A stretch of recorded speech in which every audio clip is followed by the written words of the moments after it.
Students, আমরা সবাই মিলে গত বছরের এইচএসসি পরীক্ষার রেজাল্ট অ্যানালাইসিস করছিলাম এবং আমরা দেখলাম অনেকেই গ্রুপ সাবজেক্টগুলোতে এ প্লাস পাওয়া সত্ত্বেও এ প্লাস মিস করেছে বাংলা, ইংলিশ আর আইসিটিতে। এর কারণটা কি? অনেক শিক্ষার্থী কলেজ লাইফের শুরুতে যখন পড়ালেখার প্রেশার কম থাকে তখন এই বিষয়গুলোকে একদমই গুরুত্ব দেয় না। এরপর পরীক্ষার আগে এসে দিশেহারা হয়ে যায়, প্রস্তুতি নেয় তাড়াহুড়া করে, আর ফলাফলে মিস হয়ে যায় এ প্লাস। তাই গ্রুপ সাবজেক্টগুলোর প্রায়োরিটি ঠিক রেখে শুরু থেকেই তোমাকে এগিয়ে রাখতে এবারও 10 মিনিট স্কুল থেকে আমরা নিয়ে এসেছি বাংলা, ইংরেজি, আইসিটির এইচএসসি 26 অনলাইন ব্যাচ, যেখানে ক্লাস নেবেন 10 মিনিট স্কুলের সবচেয়ে এক্সপিরিয়েন্স টিচার প্যানেল। তারা এই কোর্সে রেগুলার লাইভ ক্লাস নেবেন, এছাড়াও থাকবে রেকর্ডেড ক্লাস, যাতে তুমি তোমার কলেজের সাথে মিলিয়ে প্রস্তুতি নিতে পারো।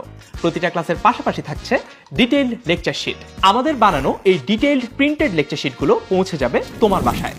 থাকছে যে কোনো সময় প্রশ্ন করে নিজের কনফিউশন ক্লিয়ার করার সুযোগ। আর ক্লাস শেষে ডেইলি, উইকলি ও